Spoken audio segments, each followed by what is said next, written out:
Welcome to Before the Score, episode number 18. As you can see, quarantine is taking its toll on us. Dan, Andrew, and Zonak gave themselves haircuts. Pablo's bald. I look like I'm from Castaway. Pablo, why did you decide to go bald? Well, that's an interesting question. Number one, it's quarantine season. Number two, there's nowhere to go, so it doesn't really matter how my appearance looks. But to me, since there are no barbers, I can't walk around looking like you, looking like a caveman, looking like, looking like that guy from the Geico commercial. I can't do that. So I took matters into my own hands, and I went bald, and I'm just going to start all over. And to be honest, I think it looks good, and it builds character. Pablo, who gave themselves the best homemade haircut? Is it Dan? Is it Andrew? Is it Zonak? You can't say me. I'm gonna be honest. I have to go with Dan here. I think he did a really really swell job, and I think you guys should go follow him on Twitter. He did a whole thread on it, so I'm very it was impressed. a big thread Actually, for me. When my hair goes back, I think you're the guy. Pablo, you've had cut some people's hair, so we'll see. Pablo, you've had enough bad barbershop stories for us to have a whole episode on. So I think you going bald might be the best thing you've done yet. Zonak, how was your haircut story? Let's hear this one. I went right at it. I should have took the Dan approach, watched some YouTube videos, and I didn't, and didn't come out nearly as good as him. So, so you just went right in. You didn't care. No practice, no prep, no nothing. Just right in. Yeah, that is a bold move, man. That is a very bold move. It was bold. Watching those 3 YouTube videos for a combined 15 minutes, that was definitely worth it. I'm going to tell you what, I don't know how you did it, because somebody like me with very shaky hands, I would definitely go like this, and I'd have blood everywhere, and I did bleed and a zero would come out. I'll admit I did bleed, but the hardest part is you got to hold the mirror, and everything's backwards in the mirror with the buzzer. So that took a long time to get used to. And then also having glasses and trying to cover up the sides. I had to put my glasses like this, and I barely could see anything. It was just feel. So I got a little lucky. How long did that take? The whole haircut, probably an hour 45, 2 hours. Hour 42 hours. No, when you're doing it yourself, you realize these barbers, they're worth every single penny. Oh, yeah. Andrew, let's hear. What was your approach to it? I had very low expectations going into it. I think it's not that bad. The back of my head, I still really don't know what it looks like. I know it's not shaped up or lined up correctly because I really couldn't. I tried using the mirror, the double mirror, to see behind me, but it just wasn't working. It just wasn't gonna happen. So I just kind of felt it out, and I think it's all right. Well, you just did a 3 on the sides, right? Or no, I did 2 all around, and I tried scissoring the top myself, but I couldn't hold the scissor and use the mirror to hold it right, and I just couldn't do it. I was getting frustrated, so I took the longest clipper I had. I don't know what size it was, and just cut it. Oh wow! Here we go. So it's a little shorter than it usually is. Yeah. Yeah, so as you see from this podcast, there are many different ways to go about your hair in quarantine. You could go bald, you could try to give yourself your own haircut, and we have various different results, or you could just not do anything at all, which is kind of my approach right now. So honestly, I'm not in favor of your approach. I think it's time for a scissor. You're telling me you don't like my Uncle Bobby beard? It's too long, man. I look like Tommaso Ciampa right now with this beard. I'm trying to catch up to him. Here we go. All right, let's get on with this. Yeah, let's move on to the sports aspect. Thanks for joining us for the first haircut debate ever on Before the Score Zonak. We did things a little backwards this week. But yeah, the biggest news is, of course, the coronavirus in sports. You had Dr. Fauci, the legendary Twitter legend Dr. Fauci, said that sports could return this year without fans, which was a surprising good development, on all honestly. And I want to know, would this be a good idea for you guys? Do you think this is a good thing that could happen? Well, I'll start off by saying, number one, I've stated in these last few weeks that sports is something that needs to happen. It needs to come back, not only for the sake of the sports and financially and everything, but just for the sake of everyone's just well-being and for the sake of, for life moving on, I think that sports is very instrumental in a daily human being's life. It's something that takes your mind off of stress that you have, whatever you may be going through in your personal life. Sports is just something you could always turn to, and you could always, have something to root for, and, always have hope that your team or teams, can win and find some success that maybe you're not finding in life right now. So I do think that sports needs to come back. Now, do I think it should come back with fans? Absolutely not. I honestly think that for a majority, especially for most sports, like NBA, NHL, MLB, wrestling, I don't think there should be any fan interaction at all. I think if they want to get just these seasons over with and, move into the next year, I think that they need to do it with no fans. And I think now is the time before you just keep the schedule, piling up and piling up, piling up. I think you have to start now before it gets out of hand. Yeah, Pablo makes a great point. It is a necessity. I mean, you had the president of the United States talking to all the commissioners and everything about when they could get back to running. And, the only way that's going to happen is with the no fans. And that's what Dr. Fauci said. He sees there being a possibility of the summer months where we could have sporting events with no fans. And I think that's pretty likely.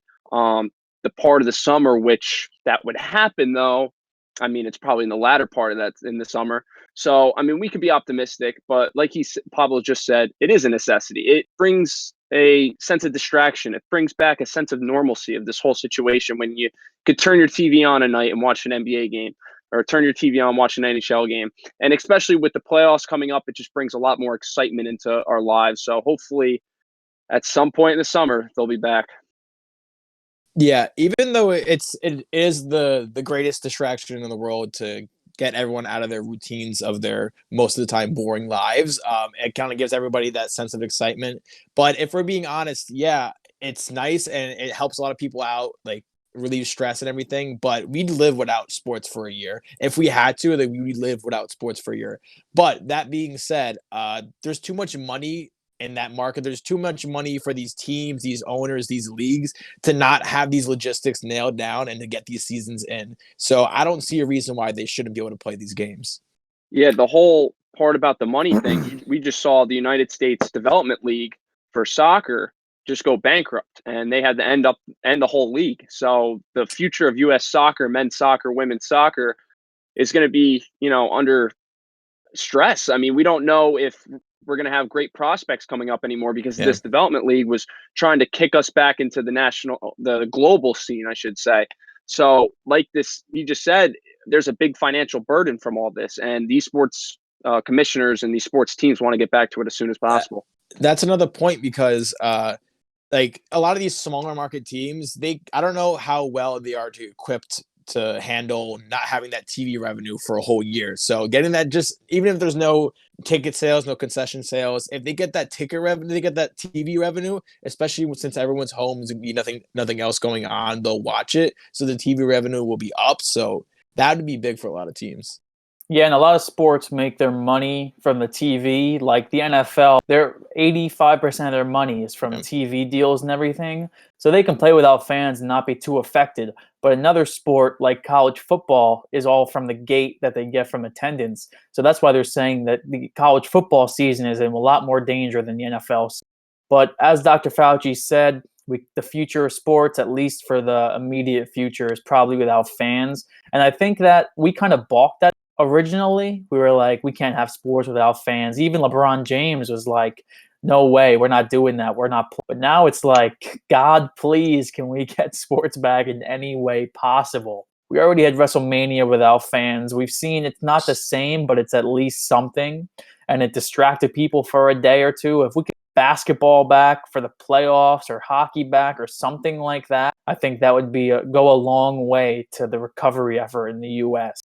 And Dan mentioned the soccer league, developmental league, going bankrupt.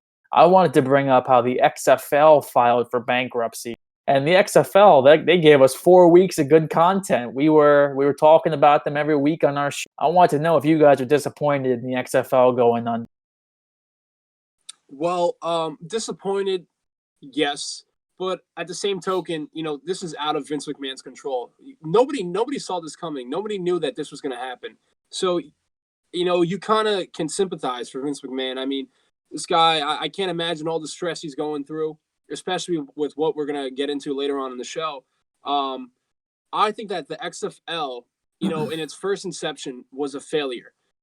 But in this latest inception, it was very good and it was very put together. So I do think that if somebody else has to pick it up, I think that XFL will continue to be good moving forward, even if it isn't under Vince McMahon's control.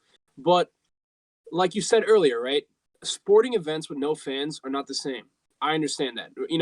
If there's no crowd reaction, to me, there's no memorable moments. There's no emotion aside from whatever the players are doing on the field. There's no raw emotion from the fans. There's no ups and downs because we live through the fans. We at home are also fans. So whatever reaction they are feeling when they're watching, that's the kind of reaction we have at home. So when they're not there, we're not able to live off of anybody. So it's not the same. It's really not the same. So I just think it's something we're just going to have to get used to, at least for 1 year, hopefully. Yeah, I got to be sad about the XFL. I had my doubts going in, trying to compete with the NFL. Maybe not when they're playing, but just in general, is a hard thing to do. It's a secondhand football league. But they had the TV deals, ESPN with ABC. They had the commentators, sideline reporters talking to the players. You hear from the booth, the referees making the calls. It was really interesting. And we saw some sellout crowds, and it was starting to catch on.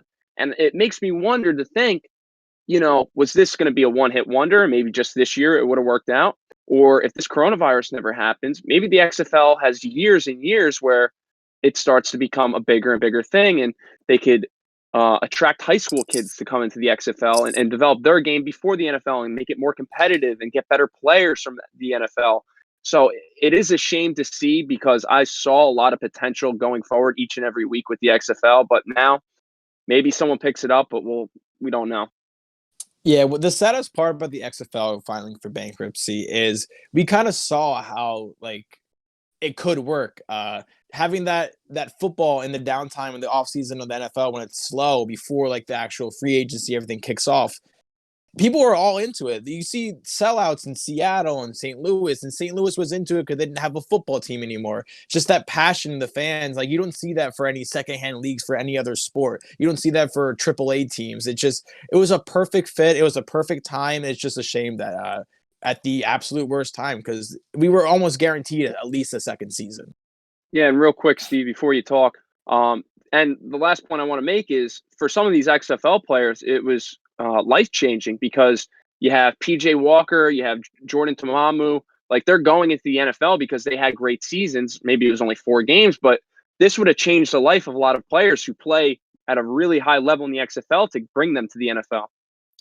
Yeah, like you guys said, I'm just so disappointed about it. We love the XFL. We had great times there. We went to a couple games. We really enjoyed our times. There was a feeling of camaraderie there that I didn't get at other big sporting events. Maybe because there's so many fans and everybody loves, with the Mets or the Yankees or the Giants or Jets. There's 80,000 people there. With the XFL, there was 15,000 people there. It felt more close. It almost felt like it was just like a small town almost. It was weird. It had a different feeling to it than other professional sports leagues, and I enjoyed that. And it was just fun, and that's what the XFL focused on. And even when you watched on TV, it was just fun the way that networks presented it. It was a different animal as opposed to other football games. And people love football. I think that is what it proved more than anything.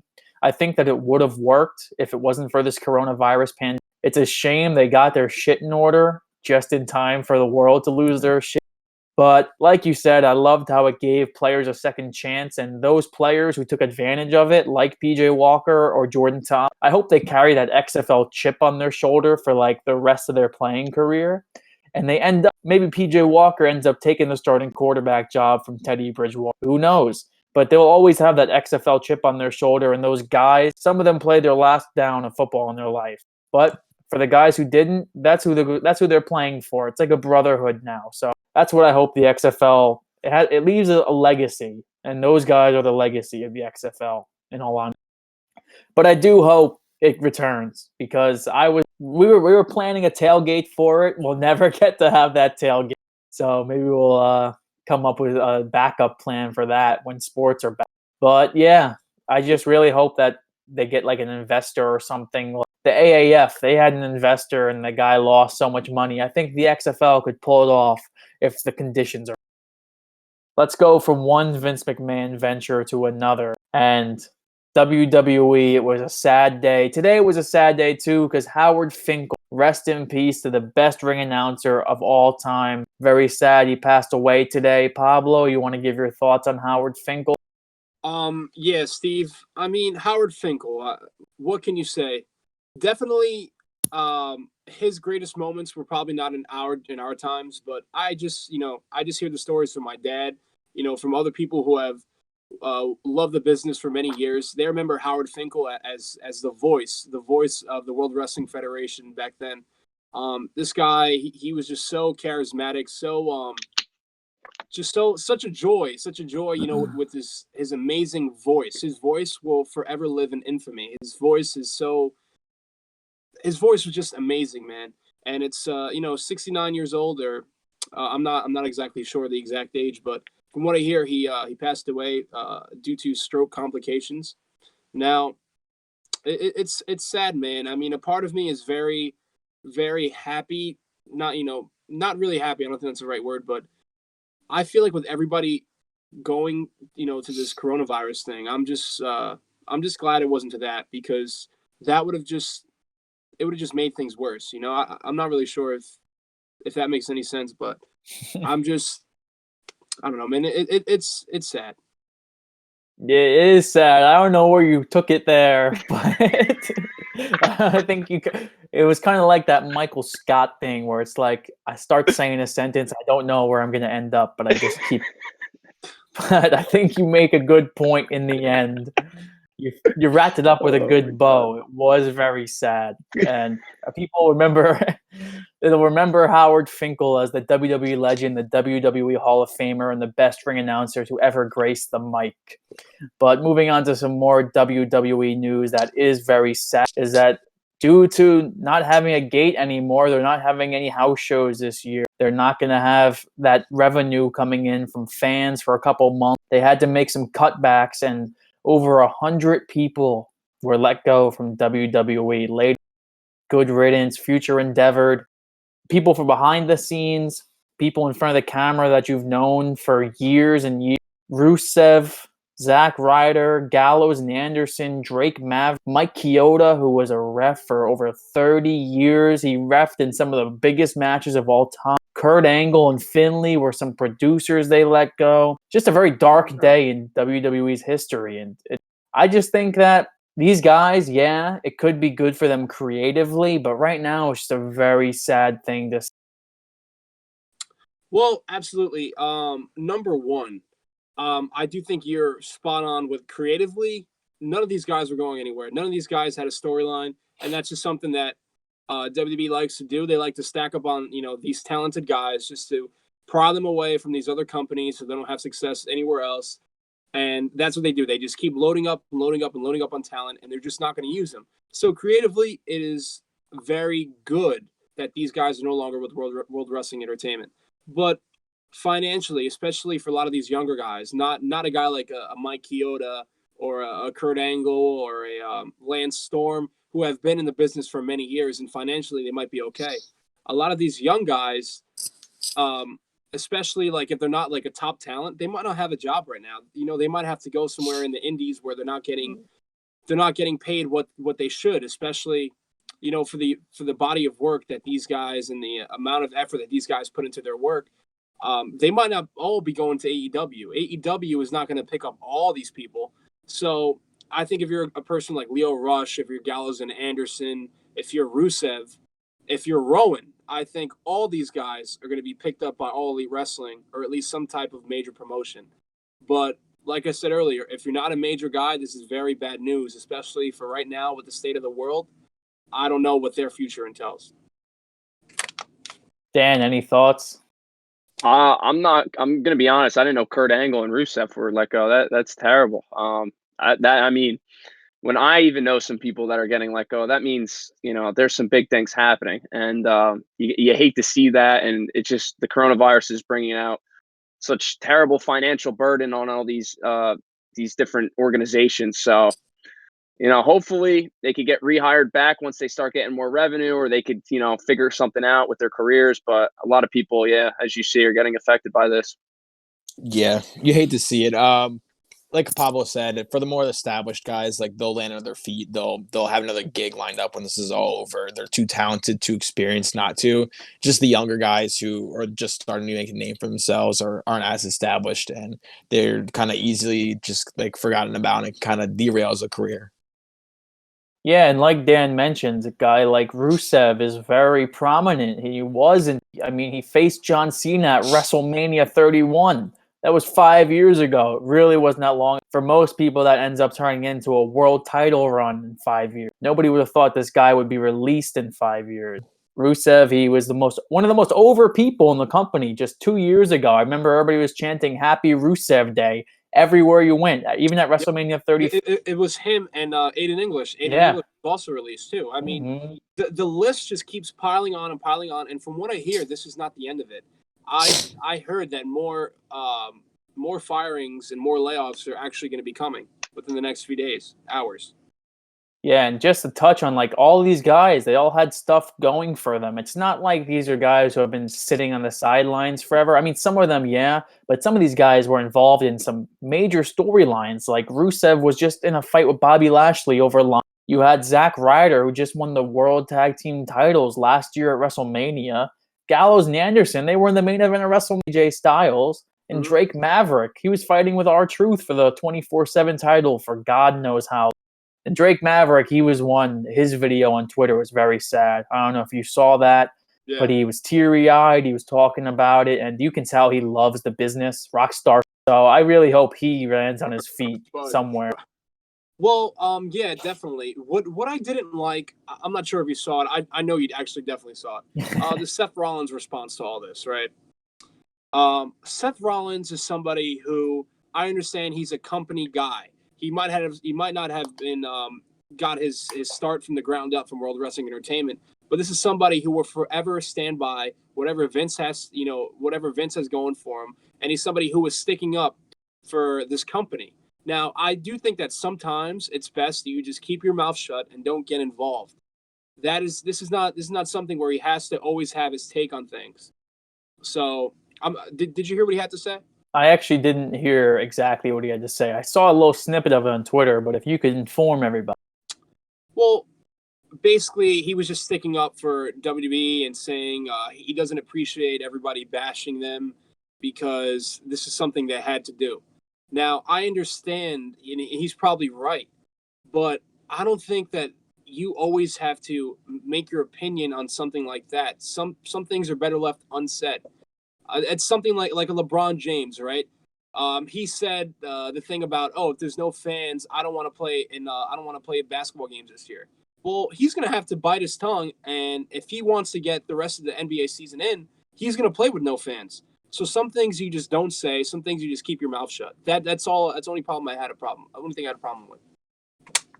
Well, I'll tell you the problem I have with that, and there's another guy I'll bring up in that conversation into that group of the guys who wave the WWE flag with all their might, like Seth Rollins, is Braun Strowman. And this is a guy who just 2 weeks ago said if you were an indie wrestler, you just didn't work hard enough, and you should work your ass off like I am to make the money on me.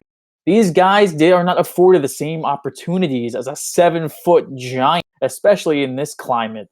I think that was a really insensitive mark for Braun Strowman to make. It obviously rubbed people the wrong way, as you see the New Day keep piling on about it. And Leo Rush even said something about it, and now these guys, they're out of a job just 2 weeks later. It doesn't make him look like a good leader, and it doesn't make him look like a good person to his colleagues. But on the other side of that, there's one guy I want to give some praise to, and that he might be my favorite just person in WWE right now, and that's Drew McIntyre. And I think WWE finally got one right, because Drew McIntyre is the perfect leader to get people through this pandemic. He's gone out there 2 weeks in a row now. He's broken the fourth wall. He's talked to people at home, even breaking character and everything. And you can tell this guy, he just knows how the world is working right now. He doesn't pretend that nothing's wrong and nothing's going on. He says, I'm here. I still want to entertain you. I still have a job to do. I know times are tough, but I want to be like the good light in the world right now. So I want to give some hats off to Drew McIntyre because I really think what he's been doing, pretty phenomenal. Switching topics real quick, just to Pablo's previous point, how he was making the LeBron James no fans thing, saying that. Pablo, Steve, Andrew, how do you feel about Kirk Cousins saying no fans might be a breath of fresh air for him? Pablo, you can go first. I'll take it next. Well, to me, I think if you're a professional athlete, you thrive off the adrenaline of having all the fans in attendance. Now, to say that there are no fans, that to me is almost like you can't handle the heat of there being fans. So I think that's another remark that should have never been said. If I'm a professional athlete, absolutely, I want to play in front of a arena full of 1 million people. I want to be the star of the show. I want to be the guy on everybody's tongue. I want everybody talking about my performance at the end of that show. So why are you scolding LeBron James for that point then, if you technically agree with him? No, it's different. It's different because LeBron James says he's not going to perform with nobody in attendance. It's not like he said, you know what, it's not the same, but I'll do whatever I have to do, especially to get everything, get everyone past this pandemic. It's different. In one side, you're kind of taking one for the team, but then on another side, when you look at Kirk Cousins and even LeBron James to an extent, they're saying that, oh, I'll be fine without fans. Yeah, it'll be a breath of fresh air. That's not what you play for. You play and you live off of the energy that the fans give you. Now, LeBron James saying whatever he said, I understand. Okay, I don't want to play in front of fans, but to say you're not going to play in front of fans, that is something you don't ever say. Because okay, I got it. Sometimes the extent of the circumstances push you to, change plans. Yeah, LeBron James did go back on his word about the whole no fans thing. He said if the season needs to be played without fans, he of course would do it. But Steve, let me hear your thoughts on Kirk Cousins. I'm glad you got that because I really don't know where he took that one again. You're 0 for 2 with me, Pop. What do you mean? I don't know, man. I lost you. You lost me.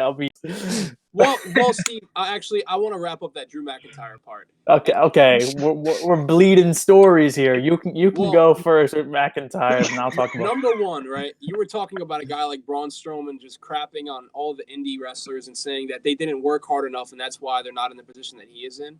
Well, not everybody is 8 foot tall. And not everybody is 300 pounds. Not everybody has that monstrous look that he has, that Vince loves. And that's the reason why he's in the spot that he's in. It's not because he's talented, because we all know that he's one of the worst wrestlers, one of the worst performers in that entire ring. I don't care that he runs around the ring super fast. He has no talent whatsoever. And then when you look at a guy like Drew McIntyre, he's somebody who years ago was actually in the same boat that all these other guys were just hours ago. He was released. And he had to go make a name for himself somewhere else. He had to go to TNA, Total Nonstop Action, and build himself up from the bottom. And WWE, they took another look at him, and they brought him back. That is something that a lot of these guys, they're going to have to do. They're going to have to prove themselves worthy. And I do think eventually they're going to come back, and they're going to come back stronger than ever. Yeah, and Drew McIntyre has been on record saying if he never was released, he would never be in the spot he is now. For some of these guys, I don't see Zack Ryder coming back and main eventing WrestleMania. But some of these guys, it'll really, hopefully, revitalize their career. But back to the Kirk Cousins point, of course this guy doesn't want fans. He can't play under pressure. The only good pressure win he's ever had was against the New Orleans Saints last year. This guy, he might be the best quarterback in the NFL this year if there's no fans. I truly mean that. He is talented. He's a good quarterback. He's a little overrated because he can't play in bad environments, and that's been proven. He hasn't been able to go to Chicago and win. He just really hasn't been able to perform in these crazy environments. The one outlier, of course, is the Saints game. But besides that, I haven't seen enough from Cousins that will make me think he's this big game, big-time quarterback.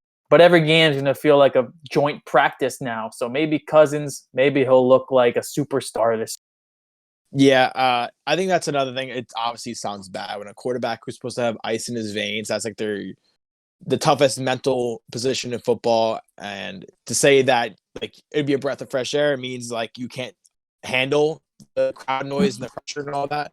But I mean, I heard the whole conversation, the whole interview with when that happened, and he goes on to say that it's just more, everything's crisper, everything's like cleaner, everything's like how it is in practice, and they're playing like how they should. And I think just got taken out of context. It was taken out of context, and they took a clip that they could try to burn him with. Yeah, because honestly, if you think about it, who wouldn't want to play without, like, if you play better, if your team, not just the quarterback, if just your offense is clicking better with no fans, no crowd noise, nothing, just like how you're performing in practice, why wouldn't you if that's an advantage for you? Yeah, it was. You don't have to say it, a little bit. I was bringing it up as a joke. I think every quarterback would play better without fans. Yeah. Hey, but when it comes to mentally tough quarterbacks, Kirk Cousins ain't the first guy I'm thinking of. No, definitely not. But I think, without that fans, Saints game past them. I think without fans, though, I think there will be a real discretion with stats. I think you might have a guy throw 60 touchdowns, honestly, because you can go to Seattle. There's no home field advantage. You might see the Seahawks. Hey, you might want to bet the under on Seahawks wins this year if it's going to be played on a neutral site. That crowd is a factor when it comes to places like Seattle. Philadelphia, yeah, Philadelphia. I wanted to talk about the NFL, but let's talk about the UFC real quick. I know Dan wanted to touch on the May 9th possibility, the card that they could be coming. They might be able to get this one in. It would be UFC 250. Dan, how great would this card be if they could get it going?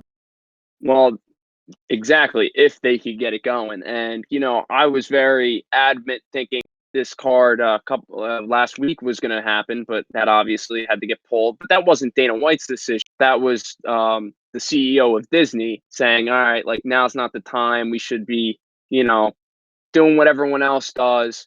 And, eventually we'll get back to it. But Dana White is very adamant about being the first sport to come back from all this. And I believe him because, Dana keeps it very straightforward. You look at Disney lately, they're losing money. They're losing a lot of money. So when it comes to ESPN and ABC, they're going to want to have what everyone's watching, and pay-per-view buys, especially from a UFC 250, which is going to be a mega card. You're going to see athletes from all over weight division champions coming in on this card. Depending where it is, though, that is a big question since May 9th is less than a month from now. So maybe, like we were talking about before, maybe it's in Florida where the governor of Florida said sports are an essential thing, so they could have an event without fans there.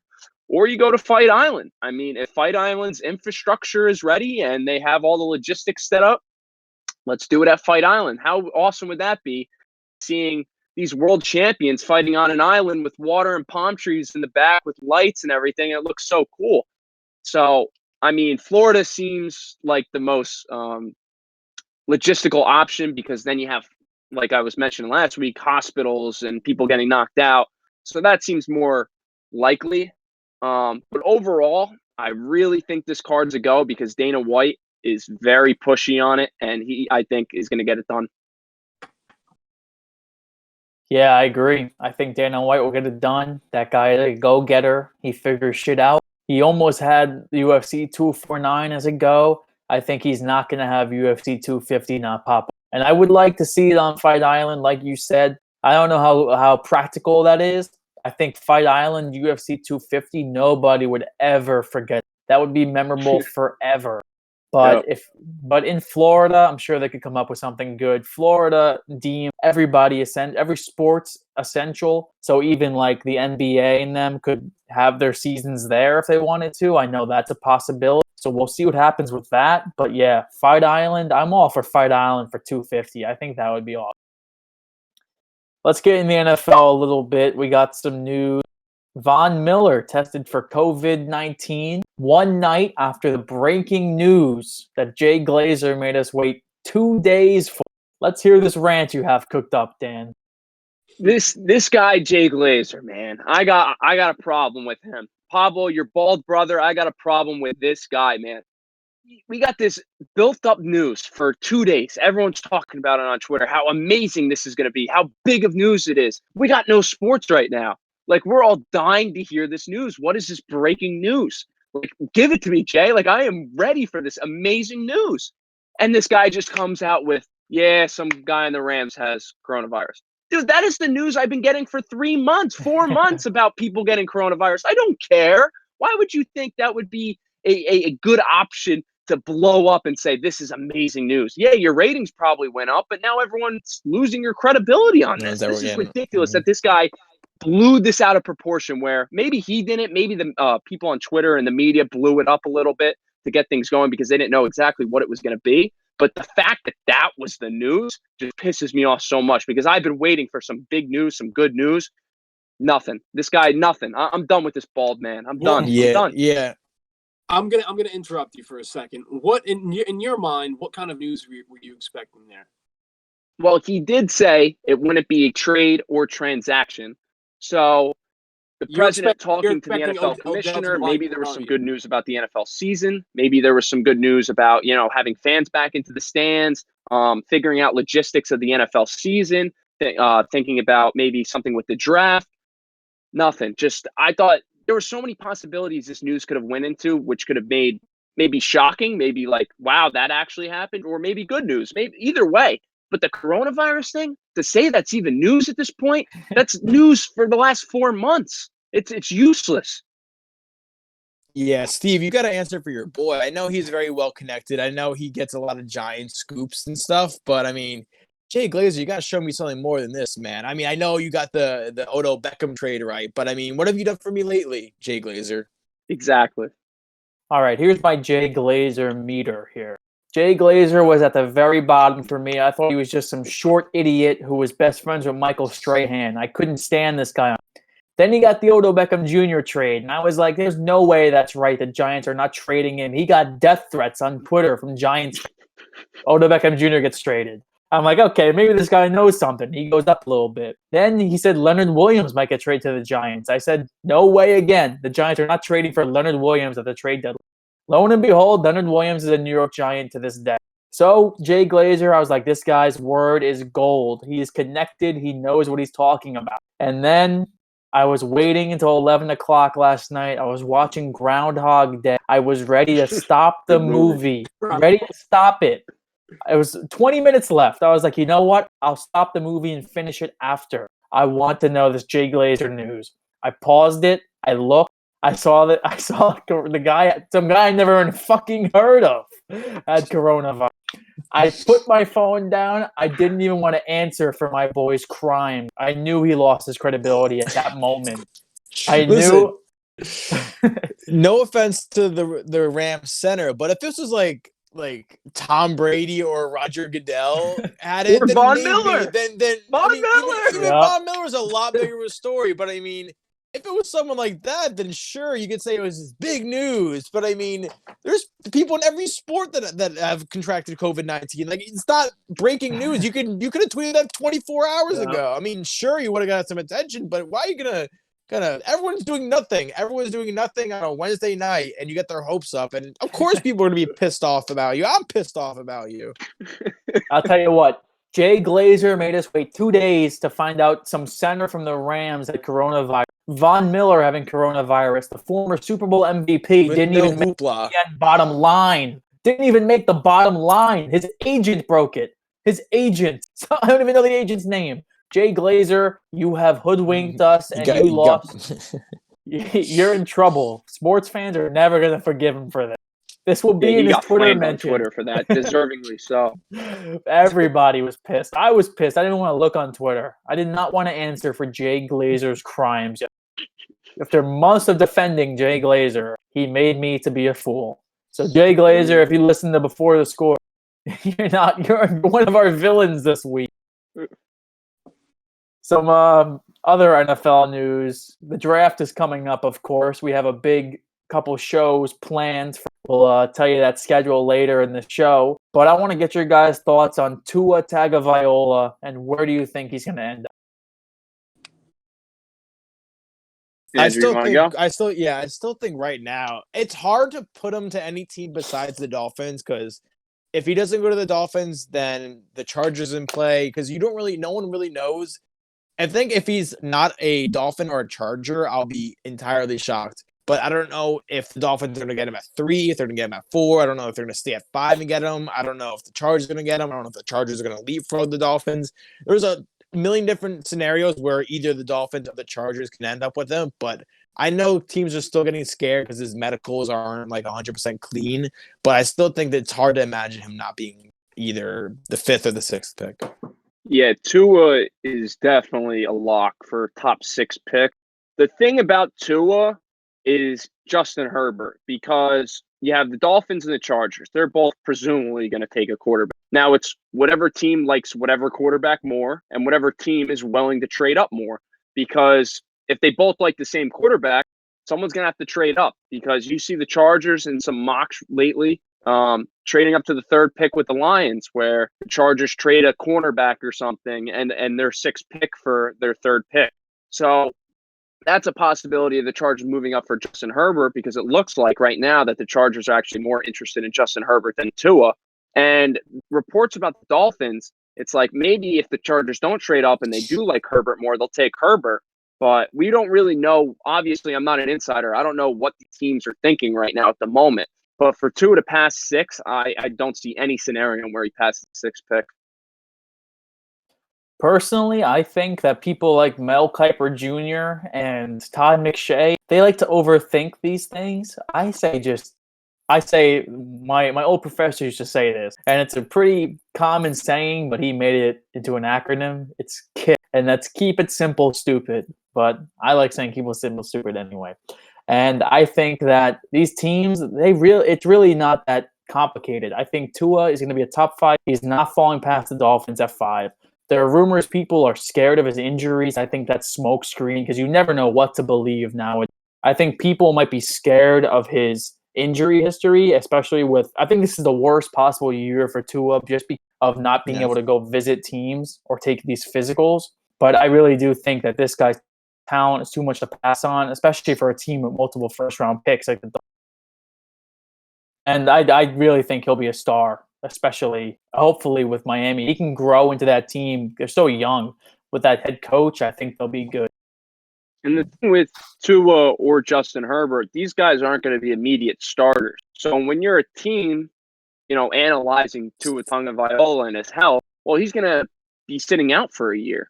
So he's going to get fully healthy. You could do your exams. If he needs another surgery for some odd reason, you could do that surgery, still be healthy for the next season. So I don't think it's that much of a risk. And like you just said, perfectly said, it's smokescreen. I think a lot of these teams are really interested in Tua, and they're throwing this smokescreen out so they could, get some value with their pick on taking Tua a little later. But I really don't see that happening.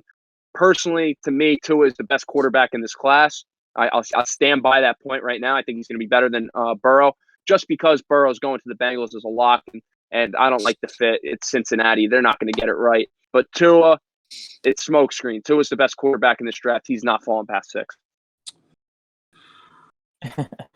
Well, team with the 4th overall pick, the New York Giants, they got their quarterback last year, so they're going to be looking to protect him. And Daniel Jeremiah, NFL insider, came out and said it's beginning to look like the Giants will take Jedrick Wills, the Alabama left tackle, or he played right tackle at Alabama because Tua was lefty, with their 4th overall pick. They've fallen in love with this guy, and Joe Judge has the connection with Nick Saban. He's been informed this guy's I want to get your guys' thoughts on if you think the Giants should go with Wills, a different tackle, trade back, or Isaiah Simmons. This is a no-question pick to me real quick. You got to go Isaiah Simmons here. Your defense, you're making a good stride on your defensive line. The defensive line is getting a lot better. But the problem is with that linebacker position. The Giants' defense last year was giving up maybe 28 points, I think, a game. That was one of the worst in the league. You plug in a guy like Isaiah Simmons, who is one of the best linebacking prospects we've seen in a while. This guy is an absolute stud. Joe Brady got to get on the phone with Davos Sweeney and make a connection, because you got to go with Isaiah Simmons here. This is a no-brainer pick. But if you're the Giants, you want to try to add value, yes, I would say trade back. maybe try to get another defensive player and an offensive lineman. But Isaiah Simmons, if he's sitting there and you don't have any option to trade back, you've got to go Isaiah Simmons. I'm going to go completely against what you just said. I might be a little bit biased in this opinion, but I think outside of quarterback, offensive tackle is the most important position in football. As a Jets fan, not having seen offensive linemen drafted in the first round since Shaw Ferguson and Nick Mangold in 2006. So I know from experience how bad a team can get from a bad offensive line. And the Giants don't have great tackles right now. Jedrick Wills is my favorite tackle in this draft. I've done a lot of research on these tackles because the Jets are expected to take that or receiver at 11. So I've read a lot about these guys, and I am in love with Jedrick Wills. I think he'd be the perfect pick at number 4. You have your quarterback. It's his second year. It's just his leap year. You need him to perform to the best of his abilities to bring your whole team up, and you need the best possible offensive line for that. I get the defense is a big problem. I get that Simmons would be a great addition and be a perfect fit, but I've seen my team draft defense for the past decade. As long as I've been a fan, they've drafted defense, and they've been shit every year. I don't care. Get that good offense. You can pay defensive players. There's always defensive players in the market. I mean, you never see great tackles hit the market. It's just that premier position. You see guys like Ngakwe. You see guys like Clowney hit the market. Those pass rushers you can get. You don't see top tackles hit the market because they're valuable. So draft the guy and keep him there for 15 years. I agree with that point where tackle is such an important position. But what you just said, like with Isaiah Simmons, it's different because the Jets aren't drafting a player like Isaiah Simmons. They haven't been drafting the correct players on defense. That's why the defense hasn't improved to the level of where they think it should be at. They're drafting the wrong guys. I'm not saying, listen, they could have drafted defense for 10 years and had an elite defense for all 10 years. I don't care. They've had a shit offensive line for a decade. Don't let that happen, Gettleman. And that was Gettleman's number 1 priority when he came in. In his introductory press conference, he said, I am going to fix the offensive line. So far, he's drafted Will Hernandez, who I do like. I think he's been good. He's got Kevin Zeitler, but that's about it. Nate Solder is the highest paid blunder in the NFL. He is a joke at a left tackle. You bring in a guy like Wills. This guy is one word. There's one word I have to describe Jedrick Wills, and that is he is a savage. He is insane. He just blows people up. I've seen him block 2 people at once. He gets out and he helps those screens too. He would be a dream for Daniel Jones and Saquon Barkley. I agree with Andrew here. I like Jedrick Wills the best out of the 4 tackles. Andrew Thomas was the consensus number 1 for God knows how long, and now it looks like he's going to be the 4th one taken. Mekhi Becton, I just feel like that guy's going to be a bust. He could be the best of the class, but he looks like he could be the worst. He kind of reminds me, to take an example from a different sport, of Frank Ntilikina, where he has so much potential, but he has so much bust potential. And then Tristan Wirfs, I would also like Tristan Wirfs, but Jedrick Wills, he's a dog, and I want dogs on Joe Judge's New York Giants. But of course, I feel like, real quick, Mekhi Becton, I could see where people think he may be a bust, but his size and his athleticism for his size, unparalleled to people with that body shape, you know? So that is really, like, you got to look at that and look at the film and be like, wow, this guy is very athletic for this size. Like, he could do a lot of things. These guys that are bigger than, or just as big as him, can't move as quick. And when you're facing those top defensive tackle or defensive end, you know, and you have that speed and that size, I don't know. Maybe he is a bust. Maybe he's not. But I just look at his frame and his athleticism, and it's off the walls. I don't think people question his athletic abilities. I think people question the risks that are associated with Mekhi Becton, is that he played at Louisville, didn't play great competition, where people like Tristan Wirfs played in Iowa, which chugs out offensive linemen every year, and SEC guys and Andrew Thomas and Jedrick Wills. And those are, what you're going to get from them. They're not risky at all. I mean, Tristan Wirfs is a little risky because you don't know how he's going to perform a tackle. People think he's going to be a guard. But a guy like Mekhi Becton, he's huge. He's a monster. But you see guys who are huge, the most talented offensive linemen. There's guys like Eric Flowers who are huge physical specimens or beasts, but they just technically not sound, and you can have all the talent in the world. If you're just not the right guy, you don't have the right technique and the right mindset, you're just not going to be a success at one of the toughest positions in football. I get he went to Louisville, but you can't fault the guy on getting an offer from Louisville and having to take it. No, I like Becton. I'm just saying that's where the risk from him comes from. Well, yeah, it's not as clean as when you look at the Iowa. I mean, Iowa's the offensive lineman factory. I understand, but like Louisville, you're playing Clemson. You look at the tape from Clemson; he had a great game. You look at his tape and he's running men over and drive for them, which is spectacular to watch. So I don't know. I like him personally. I think the Browns are going to take him at 10, but we'll see. I think Andrews better get used to Mekhi Becton because I think that might be the one mock draft I've done so far, I have Becton at 11. So I'm preparing myself for the inevitable. Everybody likes to make fun of Dave Gettleman and his hog molly, but I think the only position the Jets signed this offseason was offensive. So that seems to be Joe Douglas's infatuation. But we'll have more on the NFL draft in our next 2 episodes because those are NFL draft special. Let's get into our questions here before we end the show. Bobby Krepik asked for the thoughts on WWE releases, and we kind of touched on that for over 10 minutes. So, Sean Slick 75 says, Pablo's bald head, hot or not? Hot. 100% hot. You need to rock the bald look all year round, quarantine or no quarantine. Honestly, Steve, you want to know what's funny, right? Let's hear it. Sean Slick, and I'm gonna see him tomorrow at work. He's somebody who always throws little ribs at me, so I got something for that. But is my haircut hot? Absolutely. Every haircut that I have is hot. Everything that I own is hot. I'm hot. I'm super hot. I'm gonna tell you what. You're sweaty. I can't find it right now. But I have a hat, and I have a hot hat. Actually, I have it right here. Yeah, give me the top view of it. Give me the top view of it. Here, this is Louis Vuitton. All right. I got drip. I got too much drip. I got swag. I got swagger. And I'm super hot fire. Wow. All right. Wow. Next question. He just cut a promo like he was ready for WrestleMania versus Sean Slick 75.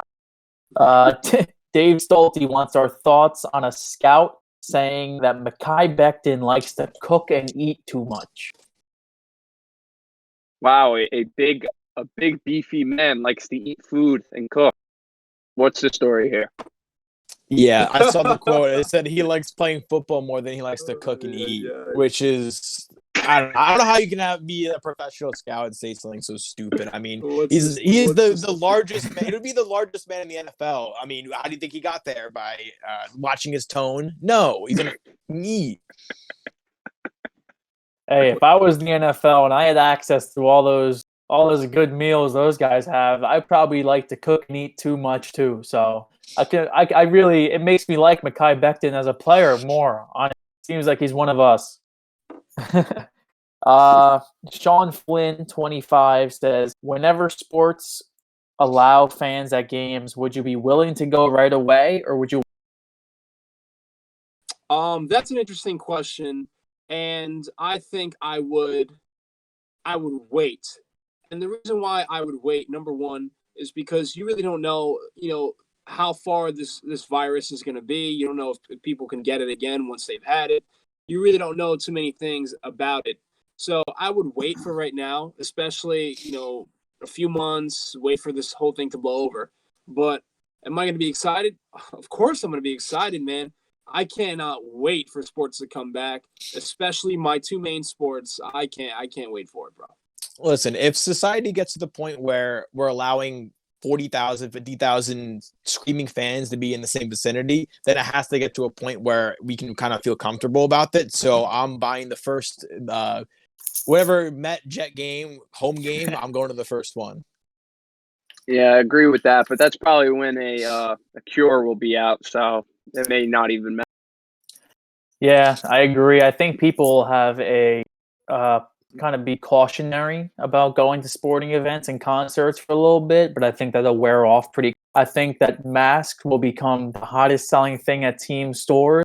I can really see myself rocking a custom Mets mask to Citi Field or something. I think that would be pretty cool, and I think that might be kind of the new norm for a little. But I think it'll help us because we don't make too much money, and ticket prices will possibly go down. This could be a blessing in disguise.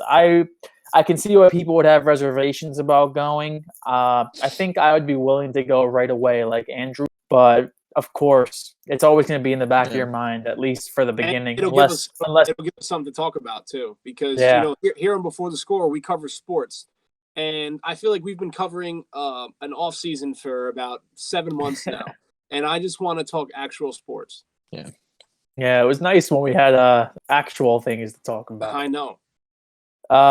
More about the NFL draft. Sean Rauschenberger says, who do you think is being drafted too early or too late in NFL mock? Good question. I got a couple guys actually. Well, before I just said I think Tua is the best quarterback in this draft, so I think he's being drafted too late. Another guy that I just saw in Mel Kiper's, I think it was mock draft 4, was AJ Epinesa at 40 to the Houston Texans. Really, his previous mock drafts, he was a top 25 pick. Going down to 40, I don't see that. I think he's a first-round caliber guy. That far in the second round, I think that's pretty crazy. And then Jordan Love in the first round. I understand the potential. He's just not very polished right now as a product. He's going to have to learn, and it's going to have to be a few years of where he's behind a veteran quarterback. And to take a guy like that, I think that's more of a second round pick kind of guy. And seeing him mock 19th to the Raiders, I think that's a little crazy. Yeah, I'll go. I mentioned this guy before when we've had questions of who do you think is like overrated and stuff.